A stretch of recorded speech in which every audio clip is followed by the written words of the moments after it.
Добър вечер, уважаеми дами. Добър вечер, уважаеми господа. Много бих искал, за да протече интересно и приятно откриването на нашия празник, 3 години успех на Мобилтел, да вземете вашите места в градината на този прекрасен ресторант Пълдин и да видите протичането по повод нашето откриване. Заповядайте навънка.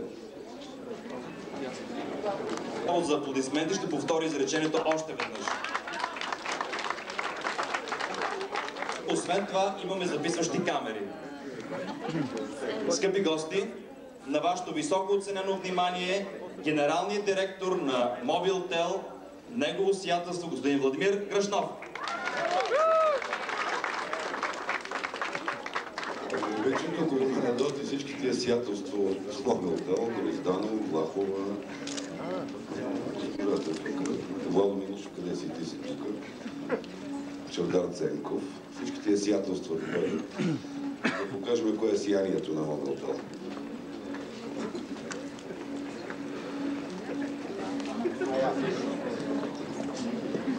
Ела Чавдаре.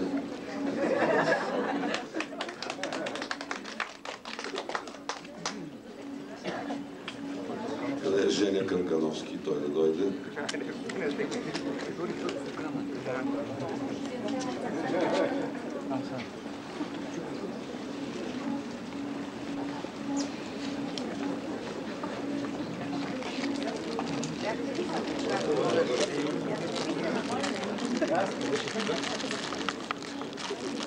Това е част от сиятелството сега на Мобилтел, които ние ще се изкажем. Аз поначало съм официалният говорител на Мобилтел.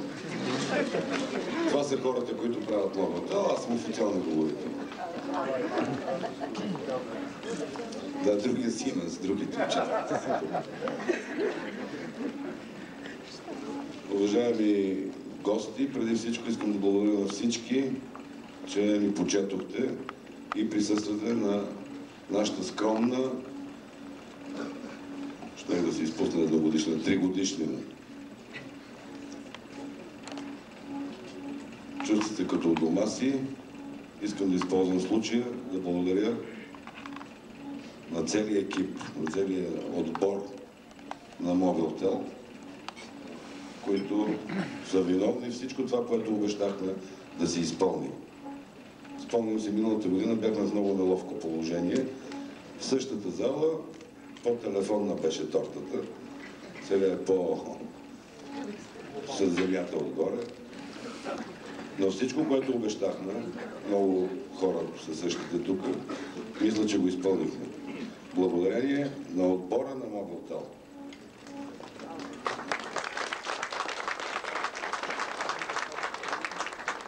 Скъпи гости, не напускайте вашите места и полезрение, тъй като най-голямото сиятелство от цялото съзвездие, както господин Гръшнов каза, самият Владимир Гръшнов ще отреже тортата на фона на многая лета. 3 години Мобилтел, пътят на успеха.